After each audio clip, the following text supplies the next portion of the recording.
Chairman NADRA lieutenant general Munir अफसर को अपने ओहदे से हटाने का हुक्म दे दिया गया है। मैंने इसको चैलेंज किया था कि नादरा के चेयरमैन सर्विंग जनरल नहीं हो सकते। आइन के खिलाफ है, उनके आइन के खिलाफ है। 244 आइन में उन्होंने ओथ लिया हुआ है। सियासी एजेंडा था तो जनरल मुनीर असफर को नादरा का चेयरमैन बनाया ना। मैंने सेनेट के चेयरमैन को चैलेंज किया हुआ है, मैंने इसाक डार को चैलेंज किया हुआ है as a deputy prime minister. तो मैंने आज पहला बुत तोड़ा है और मेरा ख्याल है ये इनको समझ आ गई होगी कि अगर ये इसी तरह रहे तो इंशाल्लाह और भी बुत टूटेंगे। MYK न्यूज की वीडियोस देखने के लिए हमारा चैनल सब्सक्राइब कीजिए और बेल आइकॉन को क्लिक कीजिए ताकि आप हमारी आने वाली वीडियो से बाखबर रह सकें। बिस्मिल्लाहिर्रहमानिर्रहीम, अस्सलाम वालेकुम नाजरीन, आप देख रहे हैं MYK न्यूज़। मैं हूं नदीम खालिद।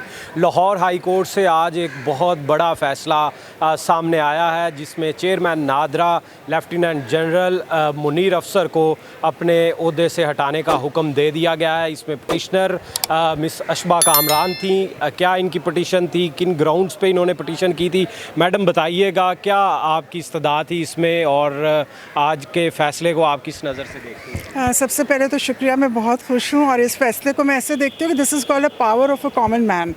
ये केस मैंने खुद लड़ा, कोई वकील नहीं था, मैंने इन पर्सन लड़ा ये केस और मुझे ये लगा कि ये आप लॉयर हैं? नहीं जी, मैं कुछ भी नहीं हूँ, बस एक आम पाकिस्तानी हूँ। मैंने इसको चैलेंज किया था कि नादरा के चेयरमैन सर्विंग जनरल नहीं हो सकते और ये आइन के ख़िलाफ़ है, उनके आइन के ख़िलाफ़ है। 244 आइन में उन्होंने ओथ लिया हुआ है कि वो ना तो पॉलिटिकल या व्हाट्सएवर किसी भी इंगेजमेंट में सिवाय फ़ौज के नहीं इंटरफेयर करेंगे। ये एक तो वजह थी और दूसरा ये था कि केयर टेकर गवर्नमेंट का ये प्रियोगेटिव नहीं था कि वो तरमीम करते किसी चीज़ में, क्योंकि वो तो इलेक्शन के लिए आए थे। और इसमें मैं समझती हूँ बहुत बड़ा role election commissioner Sultan Raja का है, जिन्होंने ये करवाया था। सुल्तान राजा और अनवारुल हक काकड़, जिन्होंने ऑब्वियसली जिनके कहने पे किया था, आप समझ ही गए होंगे। और मैंने उसको चैलेंज किया और आज मुझे बहुत अच्छा लगा कि वो मेरी पिटिशन अलाउड हो गई है और उनकी पोस्टिंग का जो उनकी जो वो अपॉइंटमेंट है वो कालादम हो गई। आपके जो मुखालिफ अदालत में दलाइल दे रहे थे, ऑब्वियसली उसमें सीनियर लॉयर्स भी थे, इतनी बड़ी पोस्ट को डिफेंड करने वाले लोग थे और एक तरफ एक आम आप कॉमन पाकिस्तानी खड़ी हुई थी।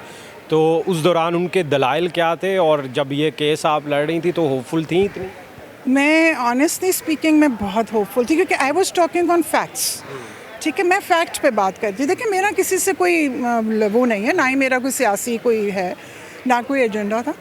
लेकिन जो फेडरेशन के लोग थे वो उनको डिफेंड कर रहे थे और कुछ ऐसी चीज़ें दे रहे थे कि वो जज साहब वाज नॉट, वो समझ से बाहर थी बातें कि एक आम शायद जज साहब के अलावा कोई आम भी शख्स होता ना, वो भी शायद उन चीज़ों को ना मानता और वो फैक्ट्स पे बातें नहीं कर रहे थे। और बल्कि यहाँ तक मैं आपसे कहूँगी कि उन्होंने झूठे कागजात जमा कराए, झूठे साइन किए हुए कागज़, हाँ, अपॉइंटमेंट लेटर्स झूठे साइन किए हुए, और वो भी मैंने उनके ऊपर भी 476 की रिट पिटिशन की हुई है। कागजात क्या थे? वो सारी चीज़ें जो केयर टेकर की समरी थी ना, उसको चेंज करके नए साइन करके नई तारीखें चेंज कर दी थी। 8 फरवरी के बाद की तारीखें डाल दी थी, which is a huge forge and fake appointments आप एक अदालत में जमा करें। और ये कितना बड़ा अदारा, और ये नादरा के चेयरमैन ने भी एक रिप्लाई जमा कराया था ऑन दिस बेसिस और उसमें मेरे पे झूठी का इल्ज़ाम लगाया कि ये जो मैंने मैलिफाइडी में ये केस किया है और मेरी बैड इंटेंशन है, मेरा कोई एजेंडा है जिसके पीछे मैंने ये केस किया।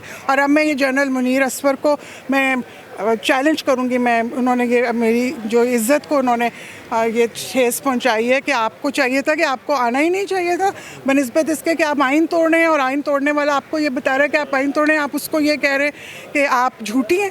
मैं अभी जनरल असमत मुनीर पर डैमेजेस का सूट फाइल करूँगी कल परसों में। मैं एजेंडा की बात की तो एजेंडा का ये बताएं कि क्या एजेंडा है, कौन है आपके पीछे, कौन सी पावर्स हैं जिन्होंने आपको इस तरफ कहा कि ख़ास तौर पे एक ही जमात जो है वो समझ में आती है, जिस पर कहा जाता है कि ये अमूमन इस चीज़ को सबसे ज़्यादा जो इख्तलाफ रखते हैं इस चीज़ से वो एक ही जमात है? नहीं, पता नहीं क्यों हम आप पाकिस्तानी नहीं है, मैं पाकिस्तानी नहीं हूँ। और मुझे क्या लगता है, मुझे कल DGISPR की जो रेफरेंस है मुझे बताया, कहने दीजिए। कल वो फरमा रहे थे कि हम पाकिस्तान की कौमी फ़ौज हैं, हमारा सियासी एजेंडा नहीं है। भाई, कौन सी कौमी फ़ौज हो? सियासी एजेंडा था तो जनरल मुनीर असफर को नादरा का चेयरमैन बनाया ना। मैंने तो आज तक नहीं सुना कि कोर कमांडर लाहौर या कोर कमांडर फलां या CMH लाहौर का कमांडेंट जो है वो कोई सरकारी अफसर लगा है। ठीक है, तो ये मैं सिर्फ पाकिस्तानी, और मुझे ये अभी ये मैंने इनके ऊपर नहीं किया हुआ, मैंने सेनेट के चेयरमैन को चैलेंज किया हुआ है, मैंने इसाक डार को चैलेंज किया हुआ है as a deputy prime minister. मुझे ऐसा लगा कि ये पाकिस्तान है, और वो सब लोग जो कुछ गलत करेंगे ना, अब हमें उठना होगा। आपने देख लिया बांग्लादेश में क्या हुआ, वो आम लोग हैं ना, और हम क्यों नहीं, हमें ये बुत तोड़ने होंगे। हमें एक खौफ डाल दिया कि नहीं नहीं कोई नहीं, क्या है भाई, एक वो सरकारी मुलाजिम है, लेफ्टिनेंट जनरल की क्या औकात है, एक सरकारी मुलाजिम है ना। हमने इन लोगों को ना एक बुत बना के ना, वो जो एक बुत परस्ती शुरू कर दी। सो मैंने आज पहला बुत तोड़ा है, और मेरा ख्याल है ये इनको समझ आ गई होगी कि अगर ये इसी तरह रहे तो इंशाल्लाह और भी बुत टूटेंगे। अभी जो FPSC के चेयरमैन जो हैं वो भी एक जनरल साहब जो हैं उनका नाम सामने आ रहा है, और इस तरह मुख्तलिफ अपॉइंटमेंट्स में जो है वो फ़ौजी अफसरान के इस तरह के आते रहते हैं। तो वो सारी अपॉइंटमेंट्स जो हैं वो आप चैलेंज करेंगी ऑन लीगल ग्राउंड्स? जो रिटायर्ड हैं उनकी भी जो है वो चैलेंज होंगी? अच्छा, बड़ी इंटरेस्टिंग बात है कि नादरा का भी जो ऑर्डिनेंस है ना, ये बहुत बहुत अच्छी बात की। मैं चैलेंज करूँगी, मैं ये चैलेंज करूँगी कि अगर पाकिस्तान के इदारों पे रिटायर्ड जर्नैल आ सकते हैं, क्योंकि इन्होंने बहुत अच्छी चीज़ की है कि उनके ना ऑर्डिनेंसेस में ये चीज़ डलवा दी है, ठीक है। तो जब इनके ऑर्डिनेंस में है तो फिर हम ये खड़े होंगे, कहेंगे कि ठीक है, फिर अपनी तरफ भी हमें आने दें। अगर आप हमारी तरफ आएंगे तो फिर हम भी आपकी तरफ आएंगे। तो ये बहुत चालाकियाँ की हैं, और ये मैं देख रही थी कि ये 1980 में जनरल ज़ियाउल हक के दौर में इन्होंने एक ऑर्डिनेंस पास करवाया था। मैं एग्जैक्ट वो नाम तो नहीं बता सकती, लेकिन मुझे पता है। मैं उसको चैलेंज करूँगी कि उसमें इन्होंने किया कि जो भी इदारे हैं ना, उसके अंदर आपने जब चेयरमैन हेड्स हैं उसमें रिटायर्ड को डालो। तो जब आपने उसको, आई वुड चैलेंज, बिल्कुल मैं करूँगी कि ये क्या तरीका है। आपके पास एक इदारे में एक कॉम्पिटेंट आना चाहिए, और एक चला हुआ कारतूस जो बीमारियों का भरा हुआ बंदा होता है, रिटायर्ड जर्नैल आप लाके हमारे इदारे को बिठा देते हैं, विच इज़ रॉन्ग।